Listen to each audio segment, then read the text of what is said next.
अजीज़ान ग्रामी, खुदावंद यीशु मसीह के उत्तम और पाक पुरजलाल बाकमाल और बेमिसाल नाम में खुदा का खादिम फरियाद गिल आपकी खिदमत में सलाम पेश करता है।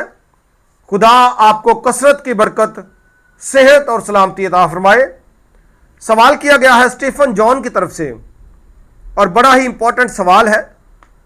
वो एक मेल नर्स है और किसी दौरान में एक गैर मसीही फैमिली में शरीयत पर और फजल पर कोई बातचीत हुई और उन्होंने उसके ताल्लुक से सवाल किया है कि मसीही शरीयत को मानते हैं कि नहीं, और फिर यह भी कि शरीयत से आज़ादी हमें मिली है। तो इस तरह के सवालात हैं उनके, हम इसके ताल्लुक से बात करेंगे।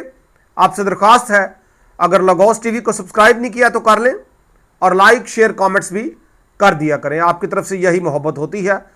पहले तो चंद हवाला जात मैं आपके सामने पढ़ता हूं, फिर हम मजीद इस पे बात कर सकेंगे। पहला है मत्ती की इंजील का 5वां बाब, उसकी 17वीं आयत। यह ना समझो कि मैं तौरात या नबियों की किताबों को मनसूख करने आया हूं, मनसूख करने नहीं बल्कि पूरा करने आया हूं। पहली बात याद रखें, खुदावंद यीशु मसीह शरीयत को पूरा करने आए थे और आगे जाके मैं बताऊंगा कि किस तरह से कोई और नहीं कर सकता था जो यीशु ने किया। और फिर कुछ रेफरेंसेस मजीद हैं। गलतियों 3 बाब और उसकी 13वीं आयत में लिखा है, मसीह जो हमारे लिए लानती बना, उसने हमें मोल लेकर शरीयत की लानत से छुड़ाया, क्योंकि लिखा है कि जो कोई लकड़ी पर लटकाया गया वो लानती है। तो यहां पे लिखा जी शरीयत की लानत से छुड़ाया। और रूमियों का खत उसका 6 बाब और उसकी 14वीं आयत का भी सुन ले, जहां पे लिखा है, इसलिए कि गुनाह का तुम पर इख्तियार ना होगा, क्योंकि तुम शरीयत के मातहत नहीं बल्कि फजल के मातहत हो। पहली बात मैं आपको जो बताना चाहता हूं वो ये है कि यहां पे पौलुस रसूल जब कहते हैं कि शरीयत की लानत से छुड़ाया, और जब यीशु ने कवानीन को पूरा किया शरीयत को, तो एक बात याद रखें, 613 अहकाम थे जो कोई शख्स पूरा नहीं कर सकता था, उनको मसीह ने किया। और शरीयत की लानत से छुड़ाए जाने से मुराद ये है कि जब किसी भी शख्स ने जो गुनाह किया होता था, जो कि ऑब्वियसली वो करता था, कलाम कहता है कि कोई नेकोकार नहीं, एक भी नहीं, सब ने गुनाह किया और खुदा के जलाल से महरूम है। और वाइस कहता है कि तुम में से ऐसा कौन है शख्स, कौन सा शख्स है जो नेकी ही करे और बदी या खता ना करे। तो इसलिए खता सब ने की और सब खुदा के जलाल से महरूम हुए, लेकिन यसु शरीयत को पूरा करने वाले हैं। और फिर जब सजा मिलती थी, ये वो यानी सजा को लानत कहा गया है। मैं कुछ मजीद बताता हूं ताकि आप क्लियर हो सके। आम तौर पर यहूदी शरीयत जो है उसको 3 हिस्सों में तकसीम किया जाता है। नंबर 1, अखलाकी अहकामात, यानी कि कत्ल ना करना, जिना ना करना, झूठी गवाही ना देना और लालच ना करना, इस तरह की बातें जो है, किसी का नुकसान वगैरह ना करना, अखलाकी अहकामात इनको कहा जाता है। नंबर 2 है रस्मी या इबादती अहकामात। इनमें कुर्बानियां, हैकल में जो जितने भी रसूमात थी वो, कफारा वगैरह और दीगर जो अहकामात थे वो सब इसमें शामिल थे। नंबर 3 पे है जी कौमी कुछ अहकाम थे, सिविल जिनको अहकामात आप कह सकते हैं, कदीम इसराइल की रियासती कानून साजी। तो लॉ जो है, शरीयत जो है वो 3 हिस्सों में डिवाइडेड है।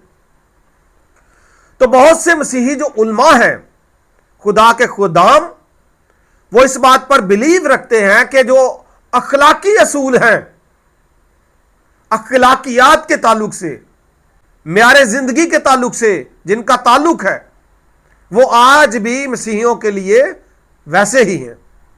लेकिन जिनका ताल्लुक हैकल के साथ या कुर्बानियों के साथ है वो मनसूख है, क्योंकि कुर्बानियों का सिलसिला और हैकल का सिलसिला खुदावंद यीशु मसीह ने खत्म कर दिया।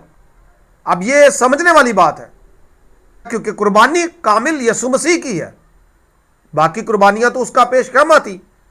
तो इसलिए कुर्बानियों का सिलसिला हैकल के इबादत की मैं बात नहीं कर रहा, हैकल के अंदर की रसूमात जैसे कि कुर्बानियां करना, खून छिड़कना, कफारा देना और बहुत कुछ करना, और मखसूस लोगों के लिए एक ही बंदा हैकल में पाक तरीन मुकाम में दाखिल होगा साल में एक दफ़ा, और दीगर बातें, और बाकी लोग जो खुदा से बहुत दूर थे, ये सिलसिला ख़त्म कर दिया और खुदा ने अपनी जो रसाई थी सब तक मुमकिन कर दी। तो एक तो ये बात होगी। दूसरी है जी कौमी और सिविल अहकामात जो हैं, तो ये भी उस वक्त की कौम के लिए थे, इलाके के हिसाब से थे, और ये बराह रास्त कलीसिया पर लागू नहीं होते। मखसूस हालात में जो कौमी ला था कि कौम किस किस तरह से क्या क्या करेगी, तो वहां पे वो करते थे, शायद आज भी वो करते होंगे। इसलिए जो अखलाकी ला है पहले वाला, वो मसीहियों पर अप्लाई होता है, ये मसीही उलमा का मानना है।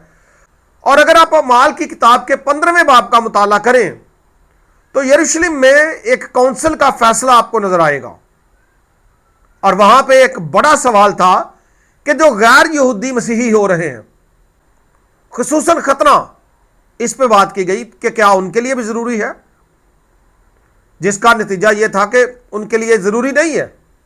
और फिर दूसरी बात थी कि वहां पे कुर्बानी के गोश्त को भी डिस्कस किया गया। तो आप उसको देख सकते हैं, आप बाद में भी अमाल की किताब के 15वें बाब को पढ़ सकते हैं कि कैसे गैर जो यहूदी हैं उनके लिए कहा गया कि जब वो मसीही हो रहे हैं तो कैसे हो। खासतौर पर खतने के ताल्लुक से कहा गया कि उनके लिए जरूरी नहीं है। इसलिए अखलाकी लॉ और खास तौर पर मसीहियों के लिए जो कानून है वो ये है कि मसीही ये समझते हैं कि शरीयत के जरिए से उनको निजात नहीं मिली, उनको निजात खुदावंद यस्सु मसीह के वसीले से और फजल के वसीले से मिली है।